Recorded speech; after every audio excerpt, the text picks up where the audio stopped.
우리가 계속해서 이제 구원에 대해서 8장까지 말씀을 나눴죠. 그래서 구원의 확신에 대해서 지난주에 말씀을 드렸습니다.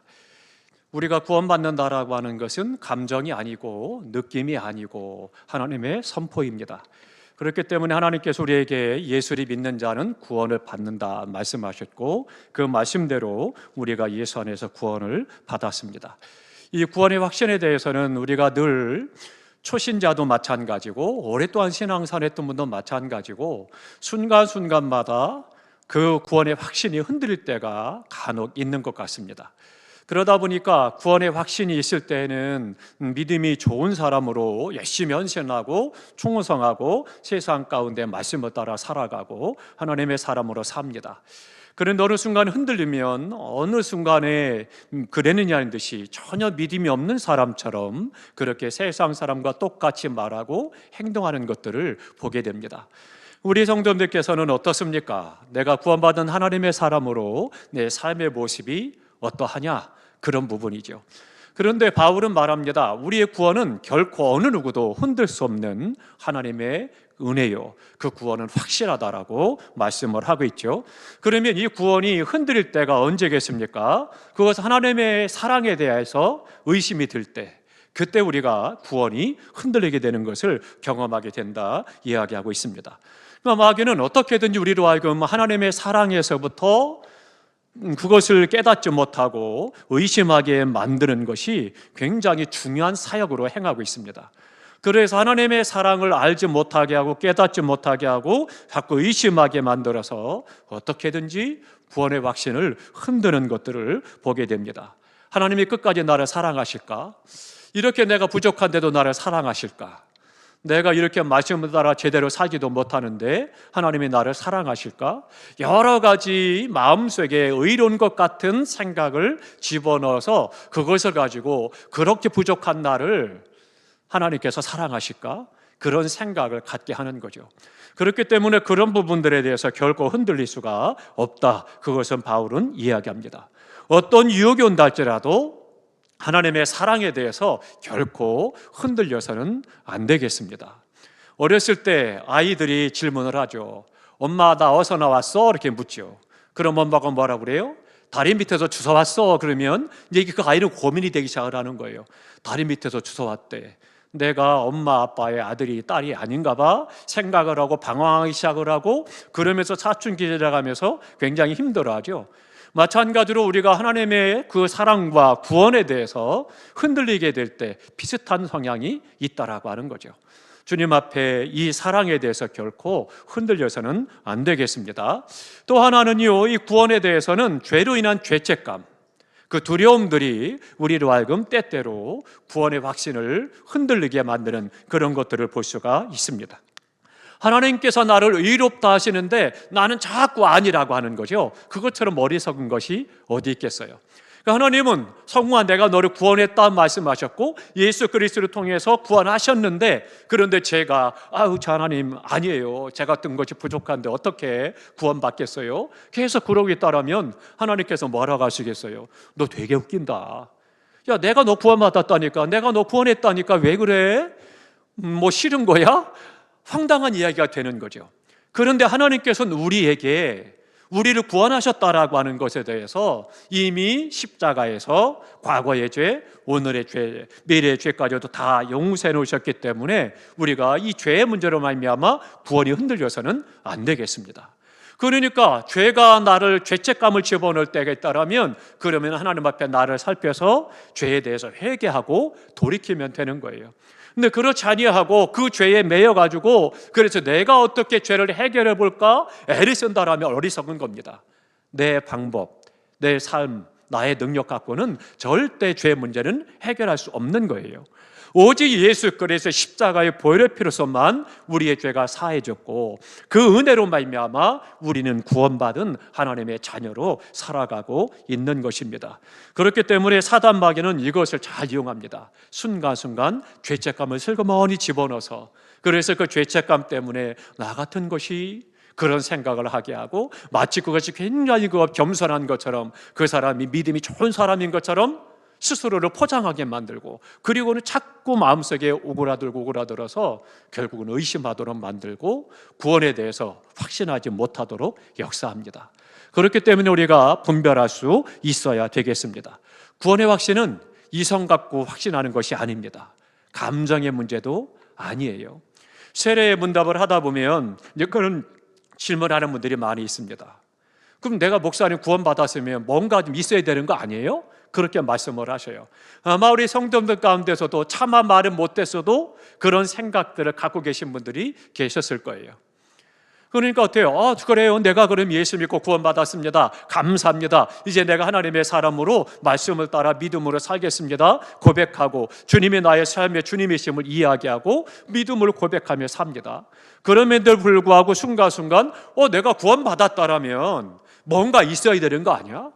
하늘에서 음성이 들리기를 성웅아가가 구원받았다 한다라든지, 아니면 막 가슴을 치고 통회하고 눈물을 흘리고 회개하는 게 있다라든지, 뭔가 역사가 나타난다라든지, 벼락이 친다라든지, 내 삶에 어떤 기적이 나타난다라든지 뭔가 있어야 되는 게 아니야?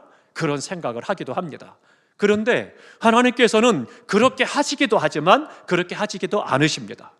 그러니까 어느 순간 내 마음속에 구원의 확신이 올 때 평안함이 찾아오기도 하고, 감사가 넘치기도 하고, 또 감격이 넘치기도 하고, 눈물이 나오기도 하고, 때에 따라서는 아무런 감정도 없고 그저 아멘 할 수도 있고, 하나님께서는요 다양한 방법으로 역사하시기 때문에 그런 어떤 환경과 이성과 감정 이런 것 가지고 구원 받았나 안 받았나 생각하고 확신해서는 안 되는 겁니다.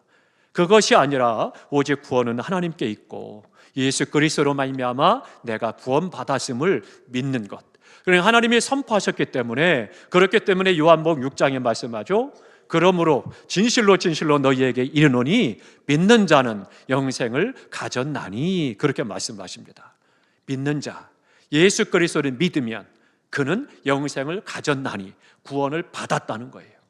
예수를 내가 믿습니다 고백할 때 하나님께서 말씀하기를, 그래 성웅이 네가 나를 믿기로 했으니까 앞으로 너를 볼 거야. 네가 예배 생활 잘하고 헌금 많이 드리고 봉사 열심히 하고 기도 많이 하면 그러면 내가 그때 구원시킬게. 그것이 아닙니다. 그것이 아니라 내가 예수님을 믿습니다 고백하고 내 죄를 고백하고 다 사함받고 그리고 예수를 믿을 때 그때 우리를 구원하셨다라고 말씀합니다. 그러니까 우리가 그 은혜에 감사해서 오늘 예배 드리고 기도도 하고 충성도 하고 봉사도 하고 헌신도 하고 예물을 드리는 거예요. 그러니까 이 구원에 대해서 결코 흔들려서는 안 된다라고 하는 것입니다. 하나님은요 우리에게 완벽한 걸 요구하는 것이 아닙니다. 우리를 너무 잘 아셔요. 우리 연약함을 아시기 때문에 하나님께서 우리에게 한 번도 너 성웅이 너 그럴 수 있어? 내가 한두 번 얘기한 거 아니잖아, 그러지 않습니다. 연약한 그대로, 부족한 그대로 우리를 받아주시고 안아주시고 인도하심을 믿으시기 바랍니다. 그렇기 때문에 내 스스로가 내 인생에 모순이 있다 할지라도, 내 생각만큼 내가 깨끗하지 못한 부분이 있다 할지라도 결코 흔들려서는 안 되는 겁니다. 구원의 확신 가운데 가시기 바랍니다. 이제 우리가 또 무서운 시험이 들면 그러면 또 이제 구원에 흔들리게 되죠. 시험이 올 때 하나님께서 나를 사랑하지 않나 봐, 순간순간 그렇게 생각을 하죠. 그런데 참 재밌는 것이 있어요. 옆에 분이 고난을 만나고 환난을 만나서 그런 마음의 생각이 들면 우리가 위로를 해요. 하나님이 함께 하셔, 걱정하지 마, 그 환난에서 하나님이 보호하시고 인도해 주실 거야, 건져내실 거야, 그러니 흔들려서는 안 돼, 우리가 믿음으로 함께 기도하자, 권면하고 잘해요. 근데 정작 본인 자신이 그런 어려움을 만나고 나면 언제 그런 옆에서 권면하라고 사랑을 품고 안고 격려했다는 듯이 그런 일이 전혀 없는 것처럼 아파하고 괴로워하고 거기에서 어쩔 줄 몰라 하는 거죠. 우리의 믿음의 구원이라고 하는 것은 어떤 어려움과 무서운 시험 속에서도 결코 흔들리지 않습니다. 그래서 뭐라고 그래요? 환난이나 곤고나 핍박이나 기근이나 적신이나 어떤 것도 하나님의 사랑의 소리를 끊을 수 없다, 그렇게 말씀하시죠. 그러니까 이 구원에서 흔들리지 않기를 바랍니다. 분명한 확신을 가지고 믿음으로 나아가는 것이 중요하다라고 하는 거죠. 하나님의 사랑은 변하지 않습니다. 하나님의 사랑은 염려하지 말고 우리가 그 은혜 가운데서 오히려 감격 속에서 어떤 상황 속에서도 기뻐하며 찬송하며 감사하며 나아가는 기쁨의 은혜의 삶이 되시기를 주님의 이름으로 축원합니다. 이제 그러면 이 구원의 확신 가운데 거하는데 갑자기 이제 9장에서부터 11장까지는 주제가 바뀌어요. 그래서 바울이 갑자기 이제 나라에 대한 이야기를 해요. 민족, 우리 동포, 동족에 대한 이야기를 이제 시작을 하고 있습니다. 그래서 이 9장부터 11장까지는요, 동족에 대한 사랑, 동족에 대한 애끓는 마음, 이것에 대해서 말하면서 우리 동포가, 우리 민족이 구원받기 원한다, 이제 그것을 이야기를 하고 있는 것이 오늘 본문의 시작으로 해서 11장까지 쭉 말씀을 하고 있습니다. 하나님께서는요, 유대인들을 택하셔서 선민을 삼으셨습니다. 하나님의 백성으로 삼으신 거예요. 모든 인류 가운데 유대인을 유독히 그들을 택하셔서 하나님께서 선민으로 삼으셨고 하나님의 백성으로 부르셨다라고 하는 거죠. 그런데 하나님께서 아들 예수 그리스도를 보내셨을 때 정작 유대인들은 예수님을 거절하죠. 그래서는 예수님을 오히려 십자가에 못 박아 죽이는 일을 행하게 됩니다. 너무나도 큰 비극의 사건이죠. 그러니까 우리 비극적이고 심각한 역설, 하나님께서 택하고 선민이야 라고 말씀하셨고 하나님의 축복을 주셨는데, 그런데 그들이 오히려 예수 그리스도 구원자를 십자가에 못 박아 죽였다. 이걸 뭐라고 설명을 하겠어요? 참 어려운 일이죠. 하나님의 백성인 이 하나님의 아들이신 예수 그리스도를 거절하고 십자가에 못 박았다. 이게 뭔 일이야? 이게 무슨 말이지? 어려운 거예요. 도저히 그 부분을 우리가 이해하기가 어려운 부분입니다. 근데 바울은 오늘 1장 11장까지 이 부분들을 우리에게 가르쳐서 말씀해주고 있습니다. 그러니까 본문에서는 두 가지 중요한 염두에 둬야 될 것이 있습니다. 하나는 뭐냐면 유대인들은 하나님께서 특별히 택한 백성이다라고 하는 겁니다. 그래서 뭐라고 말씀하느냐 하면 4절에 봅니다. 4절에 보니까 그들은 이스라엘 사람이라. 그들에게는 양자됨과 영광과 언약들과 율법을 세우신 것과 예배와 약속들이 있고 그들이 영육간에 하나님이 허락하신 놀라운 축복, 선민으로서 받는 은혜, 그것을 다 말씀해주고 있는 거예요. 그런데 그것에 대해서 전혀 흔들리지 않는다는 거예요. 의심하지 않는다. 바울은 그렇게 말씀하고 있습니다. 이들이 예수 그리스도를 정작 십자가에 못 박아 죽였지만 그러나 하나님께서는 그들을 선민으로 택하셨고 그들을 양자 삼으셨고 그들에게 약속한 축복을 주시고 인도하신다는 것에 대해서 바울은 의심하지 않는다. 그것을 지금 이야기를 한 것이 1절부터 4절까지 말씀이에요. 그러니까 1절, 2절에 말하기를 우리의 동족이다 그렇게 말하면서 참으로 내 말을 좀 믿어라, 신뢰해라 그렇게 이야기를 하면서 요구를 하고 있는 겁니다. 그러니까 바울이 의심하지 않는 것이 뭐냐면 이스라엘 백성들, 유대인들을 통해서 인류 구원의 역사를 이루는 데 있어서 하나님의 구원 계획에 이 사역에 아주 중요한 위치를 차지하고 있다. 이것에 대해서 확신하고 있다고 바울은 이야기를 하고 있는 겁니다. 특별한 위치, 그것이 뭐냐? 유대인들로 시작을 해서 땅끝까지 복음을 전해주고 천한 만민이 구원받는다는 거예요. 그러니까 이 구원의 시작이 어디부터예요? 유대 땅에서부터, 유대인들에서부터, 선민들로부터 시작된다는 거예요. 그러니까 그렇게 구원의 역사가 시작이 되는데 정작 그들은 예수님을 십자가에 못 박아 죽였다. 이제 그 부분을 이야기를 하고 있는 것이니까 우리가 먼저 염두에 될 것이 뭐냐? 전 이해를 둘 것은 하나님께서 유대인들을 선민으로 삼으셨고 하나님의 백성을 삼으셔서 하나님의 구원의 역사, 인류 구원의 역사의 시작으로 그들을 사용하고 있다. 그것을 말씀하고 있는 거다. 그것을 염두에 두셔야 되겠습니다. 또 하나 두 번째로는요, 택함받은 백성, 즉 이스라엘 백성은요 전체가 아닙니다. 이스라엘 전체 모든 백성들을 말하는 것이 아닙니다. 그 가운데 의로운 백성들을 말하는 거예요. 그러니까 그 가운데 의로운 남은 자, 그들을 염두에 두고 말씀을 하고 있는 것입니다. 그러니까 그것이 중요한 부분이에요. 그럼 한번 찾아봅니다. 요한복음 4장으로 갑니다. 요한복음 4장 22절에 보면 이제 구원의 역사의 시작을 어디부터 했는지 말씀해 주고 있습니다. 요한복음 4장 22절입니다. 요한복음 4장 22절 다 함께 읽겠습니다. 너희는 알지 못하는 것을 예배하고 우리는 아는 것을 예배하노니 이는 구원이 유대인에게서 남이라. 아멘. 구원이 누구에게서 나요? 그렇죠. 유대인에게서 남이라. 하나님께서 그들을 양자 삼고 선민으로 택하시고 부르셔서 그래서 그들로부터 구원이 난다, 그렇게 말씀을 하고 있는 거예요. 그러면서 그 말씀이 어디 들어있느냐? 예배에 대한 부분이 들어가 있어요. 하나님을 예배하는, 하나님께 영광을 돌리는 모든 인류의 시작 가운데 유대인들이 하나님을 예배한다는 거예요. 이 특권과 은혜를 주셨다. 그들의 시작이 바로 거기 있다. 그것을 말씀하면서 유대인들이 그런 축복의 시작이 있다 이야기를 하고 있는 겁니다. 그러면 이제 두 번째로 갑니다. 로마서로 갑니다. 로마서 9장으로 갑니다. 이제 다음 주에 다음 달 좀 말씀을 드릴 것 같은데요. 9장 25절부터 봅니다. 로마서 9장 25절부터 함께 보겠습니다. 25절부터 33절까지 함께 읽겠습니다. 함께 있습니다. 호세아에 그래도 이르기를 내가 내 백성 아닌 자를 내 백성이라 사랑하지 아니한 자를 사랑한 자라 부르리라. 너희는 내 백성이 아니라 한 그곳에서 그들이 살아계신 하나님의 아들이라 일컬음을 받으리라 함과 같으니라. 또 이사야가 이스라엘에 관하여 외치되 이스라엘 자손들의 수가 비록 바다의 모래 같을지라도 남은 자만 구원을 받으리니 주께서 땅 위에서 그 말씀을 이루고 속히 시행하시리라 하셨느니라.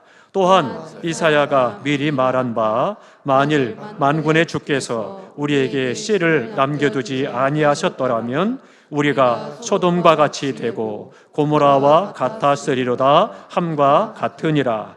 그런즉 우리가 무슨 말을 하리요? 의를 따르지 아니한 이방인들이 의를 얻었으니 곧 믿음에서 난 의요. 의의 법을 따라간 이스라엘은 율법에 이르지 못하였으니 어찌 그러하냐? 이는 그들이 믿음을 의지하지 않고 행위를 의지함이라. 부딪힐 돌에 부딪혔느니라. 기록된 바 보라 내가 걸림돌과 거치는 바위를 시온에 두노니 그를 믿는 자는 부끄러움을 당하지 아니하리라 함과 같으니라. 아멘. 그 이스라엘의 구원을 말씀하면서 뭘 말씀하느냐? 율법과 의를 말해요. 그러니까 하나님의 은혜로 의로워졌다. 예수 그리스도의 십자가의 은혜로 의롭다 인정받은 칭의의 은혜를 받은 그 사람들을 말하는 거지 이스라엘 백성이라고 누구나 다 이스라엘 국적을 가지고 있다고 그들이 다 구원되느냐? 아니라는 거예요. 그러니까 바울은 지금 그것을 가르쳐서 이야기를 하고 있습니다. 내가 바라는 것은 우리 백성이 다 구원받기 원한다. 이들은 하나님의 택한 백성이고 선민이고 이들로부터 하나님의 구원의 역사가 시작이 되는데, 그런데 두 번째 중요한 것은 뭐냐? 이스라엘 백성이라고 다 구원받는 것이 아니라 의로운 자만, 행위, 율법에 따라서가 아니라 하나님을 믿네 예수 그리스도의 십자가의 은혜, 의로 말미암아 구원받는 자, 그들을 말씀해주고 있다. 그렇게 이야기를 하고 있는 겁니다. 그러면 우리의 구원을 다시 한번 살펴봅시다. 우리가 이제 예수 안에 구원을 받았어요. 하나님 은혜에 감사 감격해요. 믿음으로 살아가요. 그런데서 그 사람이 다 천국 가느냐? 그렇지 않다라고 하는 거예요. 구원은 완성된 것이 아닙니다. 우리의 구원의 완성은 하나님의 나라에 들어가야 구원이 완성되는 거예요. 그게 영화의 단계라고 그래요. 그러니까 이 땅에서 우리가 베드로가 뭐라고 그래요? 날마다 구원을 이루어 가라, 그렇게 말씀합니다. 다 함께 하십니다. 날마다 구원을 이루어 가라. 그러니까 날마다 구원에 이르러야 되는 거예요. 그러니까 날마다 예수 이름으로 구원받는 은혜가 계속해서 날마다 이루어 가야 되고, 그래서 주님 부르시는 그날까지 이 믿음을 지키고 하나님 앞에 믿음으로 살아가다가 주님 뭐라 하실 때 하나님의 나라에 들어가서 구원이 완성이 되고 하나님의 백성으로 하나님께 영광 드리며 영생의 복을 누리며 살아가는 거죠. 오늘 열심을 다하고 충성을 다하고 최선을 다하는데 율법과 같이 행하는 자들, 그들을 구원받지 못한다는 거예요. 하나님의 은혜로 말미암아 예수 그리스도 안에서 의롭다 인정받은 자만 구원을 받는다라고 하는 거예요. 주님께서도 말씀하시죠. 우리가 성령론에 대해서 말씀을 드릴 때 말씀을 드렸죠. 우리가 주님의 이름으로 능력을 행하고 주님의 이름으로 은사를 행하고 주님의 이름으로 불사를 고우면 놀라운 역사를 이루었는데 주님께서 뭐라고 말씀하세요? 나는 너를 모른다 말씀하세요. 그랬더니 그들이 뭐라고 그래요? 무슨 말씀이세요? 우리가 지금까지 주님의 이름으로 이것도 행하고 저것도 행하고 능력도 행했는데요, 모른다니 말이 됩니까? 라고 이야기합니다. 그때 주님께서 뭐라고 말씀하십니까? 이게 중요해요. 불법을 행하는 자들아, 그게 중요한 거예요. 하나님의 말씀이 아니고 하나님의 은혜가 아니고 불법으로 말씀인 것처럼 나의 생각, 나의 경험, 나의 지식, 내 것 가지고 세상 것 가지고 주님의 이름을 빌려서 단지 행할 뿐이지 불법이라는 거예요. 내가 언제 너에게 그렇게 하라고 하더냐? 그렇지 않았다는 거예요. 그러니까 우리가 하나님의 말씀 안에 견고히 있어서 말씀을 따라 행하고 그 은혜 가운데 신앙생활하는 건강한 믿음 생활, 올바른 믿음 생활을 하면서 살아가고 충성하고 헌신하고 하나님의 나라를 이루어 갈 때, 그때 완전한 구원에 이르는 복을 얻게 되는 거예요. 그러니까 오늘 내가 죽을 둥 살 둥만 헌신하고 충성하고 내 모든 것을 들여서 헌신하고 일하다가 그러다가 어느 순간 안 보이는 사람들 왜 그래요? 자기 감정을 따라, 자기 마음을 따라, 자기 경험을 따라 자기 바라는 것이 이루어지기를 바랬다가 하나님께 그렇게 역사하지 않으니까 안 하는 거죠. 그래도 예수 믿어도 소용없더라, 충성해도 소용없더라, 기도해도 별일 없더라 생각하는 거죠. 그러니까 믿음이 어떻게 돼요? 결국은 종교 생활로 전락하고 하나님 믿는 것이 아니라 그냥 기독교를 믿는 것이 되는 거죠. 우리가 다시 한번 이 바울이 민족 구원을 위해서 기도하는 그 마음을 알아야 되겠습니다. 전제가 두 가지예요. 유대인들에게부터 하나님이 그들을 택하셨고 구원이 시작된다.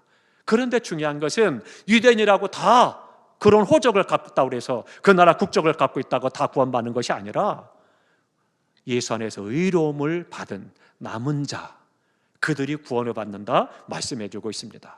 사랑하는 성도 여러분, 우리가 이 구원이라고 하는 문제에 대해서 그냥 쉽게 이야기하고 예수 믿습니까? 그럼 네, 그러면 구원받았습니다, 그렇게 끝나는 게 아니에요. 구원받았으니까 구원받은 사람답게 살아야 되는 거예요. 하나님의 백성답게 살아야 되는 거예요. 그것이 뭐예요? 하나님의 말씀을 따라 살아가는 거죠.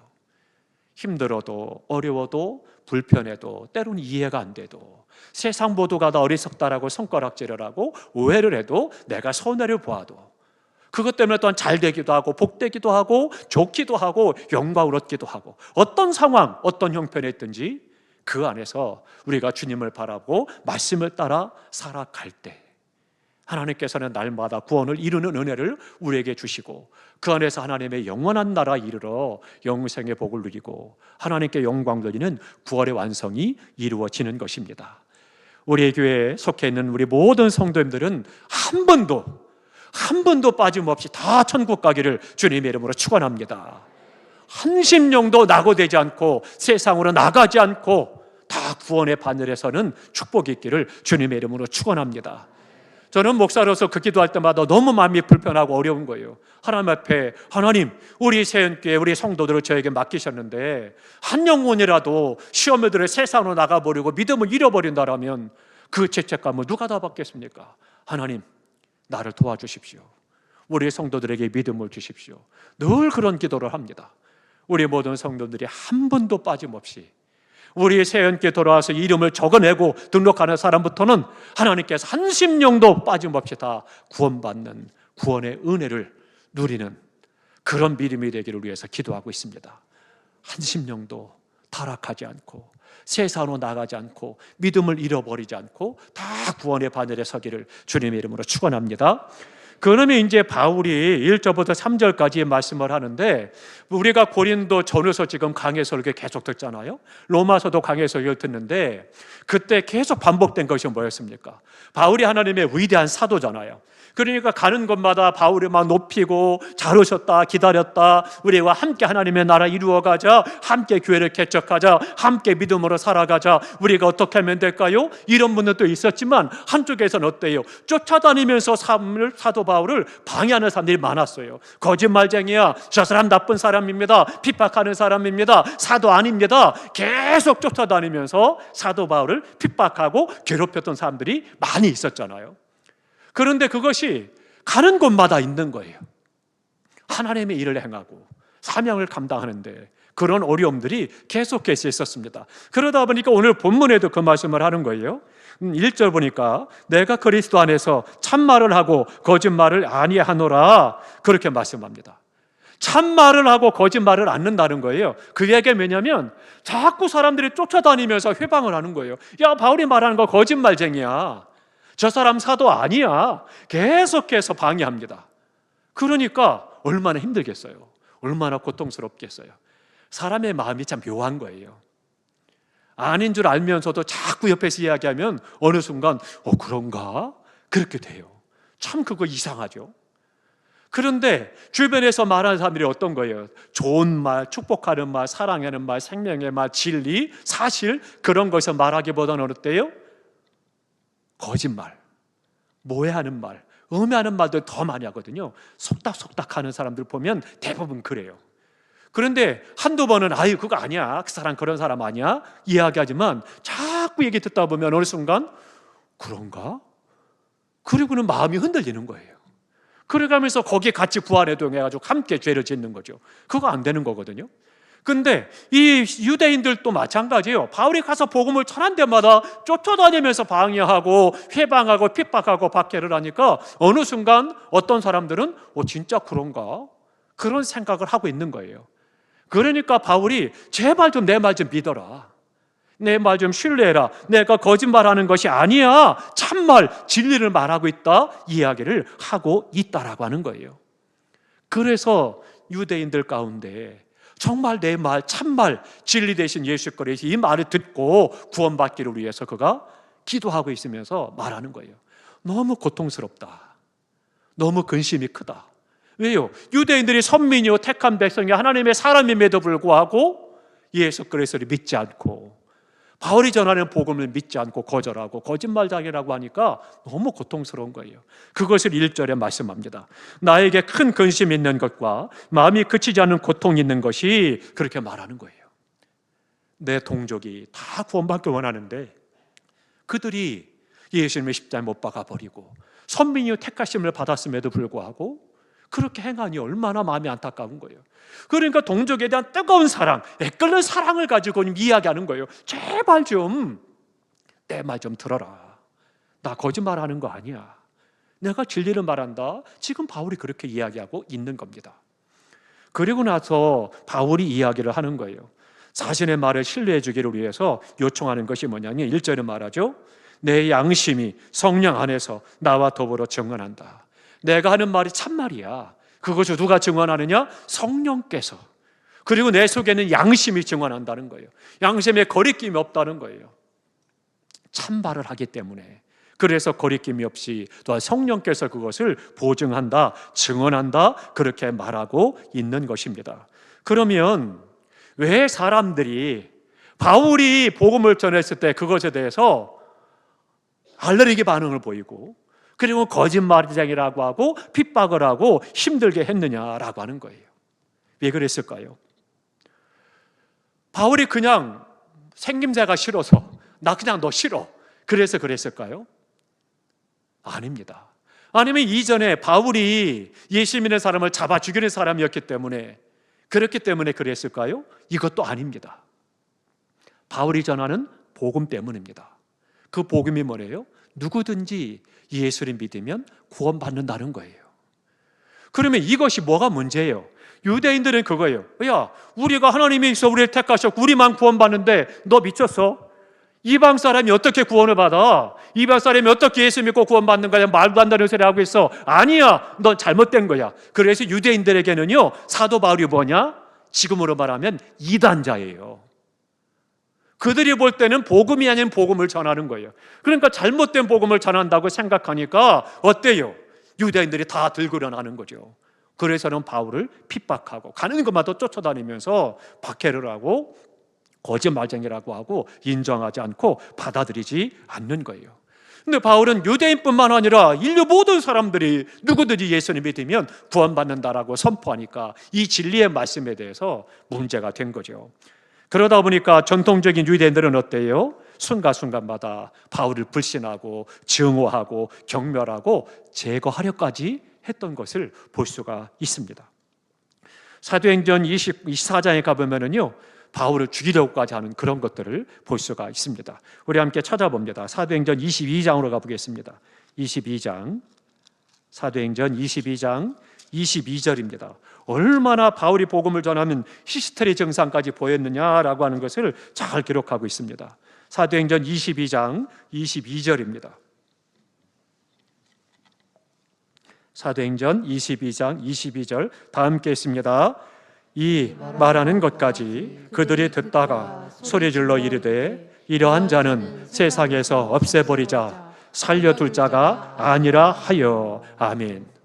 바울이 지금 복음을 전했어요. 예수 믿는 사람 구원받는다라고 쭉 이야기하니까 그러니까 유대인들이 뭐라고 듣다가 갑자기 소리 지르는 거예요. 막 일어나 세려나서는 막 그러니까 이 세상에 없애버리자 그리고 소리치는 거예요.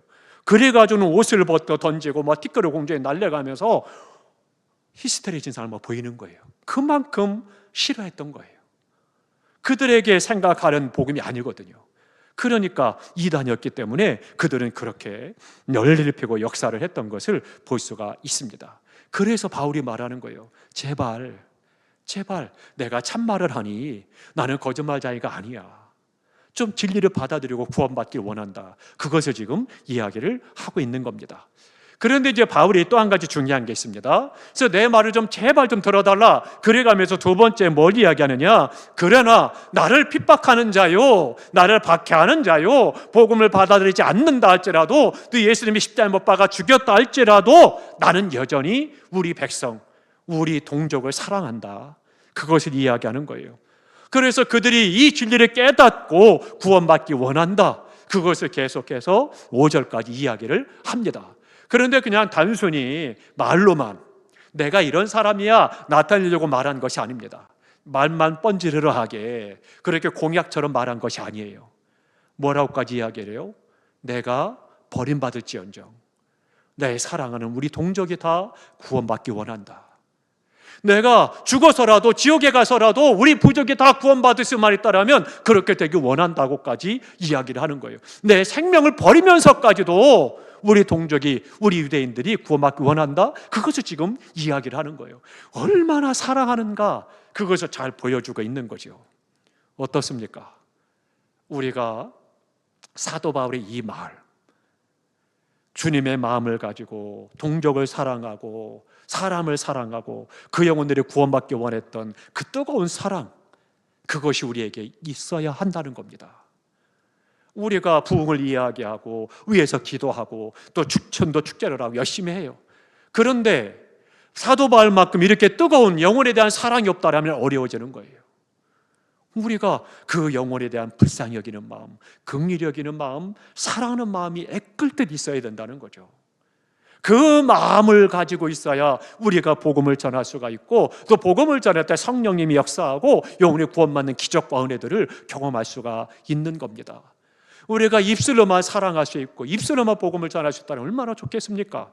그런데 마음에서부터 사도 바울이 그렇게 자기를 핍박하는 사람들이지만 하나님의 뜻 안에서 이해할 수 없는 그런 선민이요, 그러나 예수 그리스도에 못 박아버린 그들이지만 하나님 이들을 구원받기 원합니다. 그것을 지금 이야기를 하고 있는 거죠. 사랑하는 성도 여러분, 어떻습니까? 영혼 구원에 대한 구령의 열정, 그 사랑이 얼마나 뜨거운지요. 우리가 정말 이를 위해서 기도해야 되고요. 우리가 구원하는 것이 사명보다 더 큰 사명은 없는 겁니다. 구제도 할 수 있고 장학금도 전달할 수 있고요, 어려운 사람을 도울 수도 있고 또 복지 여러 가지 일들을 행할 수도 있습니다. 그러나 그것은 세상도 하는 일이에요. 세상이 할 수 있는 일이에요. 그러나 생명을 구원하는 일, 전도하는 일이 세상이 할 수 없는 거예요. 오직 교회만이, 우리 성도만이 할 수 있는 일이에요. 이 사명을 위해서 하나님께서 이 땅 교회를 세우신 것이고, 먼저 우리를 구원하신 것이고, 우리를 통해서 또한 죄 가운데 멸망해 나가는 그들을 구원하기를 원하시는 거예요. 사랑하는 성도 여러분, 진실로 주님의 마음과 심장을 가지고 나를 먼저 구원하신 것을 감사하면서 내 사랑하는 가족과 이웃과 친지와 지인들에게 힘써 복음을 증거하기를 주님의 이름으로 부탁합니다. 이것이 우리가 행할 때 하나님의 영광을 받으시는 것이고, 천하보다 한 생명이 더 귀하다는 말씀하셨잖아요. 그 귀한 생명이 구원받을 때 하나님은 춤추신다라고 말씀하십니다. 얼마나 감격스럽고 얼마나 좋으신지요. 그런데요, 놀란 것이 있습니다. 우리가 때때로 하나님께서 나를 정말 사랑하시나, 하나님이 나와 함께 하시나 순간순간 의심이 들 때가 간혹 있을 수 있어요. 그런데 전도해 보십시오. 그 하나님의 사랑을 깊이 경험하게 됩니다. 나가서 전도할 때 때로는 수모로 당하기도 합니다. 또 눈총을 받기도 합니다. 때로는 오해도 받습니다. 심지어는 때로는 폭력도 당합니다. 물끼얹음을 받고요, 발로 차이기도 하고요, 여러 가지 일들을 만납니다. 그런데요, 하나님께서는 그 가운데 하나님께서 지금 나와 함께 계신다라고 하는 것을 확신케 하고 힘을 주시는 그런 역사들을 전도 가운데 경험하게 돼요. 그리고 나가서 우리가 복음을 전했는데 아주 신학자처럼 학적으로 쩍쩍해가면서 그렇게 논리적으로 하지도 않았는데, 그런데도 불구하고 그 말에 성령이 감동하시고, 그리고 그 영혼이 주님 앞에 나와 구원받는 기적, 뭐라고 설명하겠어요? 하나님의 역사 가지고는 불가능한 거예요. 그러니까 우리가 전도하다 보면은요, 하나님의 인도하심, 하나님의 나와 함께 계심, 말씀의 능력이 있음을 경험하고 체험하게 돼요. 전도왕들 그런 간증 많이 하잖아요. 전도왕들이 전도할 때 내가 죽어라고 열심히 나가서 때려넣더니 못하게 복음을 전했어요. 그랬더니 그들의 공통적인 간증의 하나가 뭔지 아십니까? 내가 힘써 복음을 전했더니 하나님께서 내 삶을 책임져 주시더라. 그 간증을 많이 해요. 공통적으로 들어가더라고요. 사랑하는 성도 여러분, 정말 주님의 이 구원의 복음에 대해서 힘써 복음을 전하기로 결단하시기 바랍니다. 때려졌든지 못했든지 수시로 내가 복음을 전해야 되겠다. 영혼을 사랑하는 마음이 변치 않고 계속해서 성령이 감동하심을 따라 행할 때는요, 때에 따라서는 예비된 영혼을 만나기도 하고 방황하는 영혼을 만나기도 하고 때로는 주님의 필요한 사람을 만나기도 하고 구원시킨 역사를 경험하기도 합니다. 그렇기 때문에 중요한 것은 사도 바울과 같이 우리가 저 천국에 이르기까지, 구원의 완성에 이르기까지 날마다 건강한 믿음, 올바른 믿음으로 성령 충만한 가운데 말씀을 따라 살아가되 복음을 전하고 생명을 구원하는 일은 계속해야 되는 것이고, 그 가운데 하나님의 살아 역사하심을 경험하고 그 사랑을 체험하면서 이 땅에서 더욱더 복되고 존귀한 하나님의 뜻을 이루는 믿음의 삶이 되시기를 주님의 이름으로 축원합니다. 하나님께서 우리를 인도하시는 은혜를 경험할 수가 있는 것입니다. 그렇기 때문에 바울은요, 계속해서 이 구원의 역사를 위해서 하나님 앞에 기도했던 것들을 볼 수가 있습니다. 함께 성경 찾고 기도하겠습니다. 로마서 10장입니다. 로마서 10장 1절입니다. 로마서 10장 1절 다 함께 읽겠습니다. 형제들아, 내 마음에 원하는 바와 하나님께 구하는 바는 이스라엘을 위함이니 곧 그들로 구원을 받게 함이라. 아멘. 열심히 영혼 구원을 위해서 바울이 기도하고 있고요, 또 한 군데 보고 기도합니다. 요한 1서입니다. 요한 1서 3장 16절입니다. 요한 1서 3장 16절, 신약성경 391쪽 요한일서 3장 16절 다 함께 했습니다. 그가 우리를 위하여 목숨을 버리셨으니 우리가 이로써 사랑을 알고 우리도 형제들을 위하여 목숨을 버리는 것이 마땅하니라. 아멘. 오늘 본문에서 바울이 고백하고 있는 종족에 대한 사랑, 그 사랑을 기억하면서 우리 또한 이 복음을 증가하는 일에 힘쓰고 우리 교회가 모일 때마다 영혼 구원의 감격을 하나님 앞에 영광 드리고 생명 얻는 기쁨이 넘치는 믿음의 승리가 있기를 주님의 이름으로 축원합니다.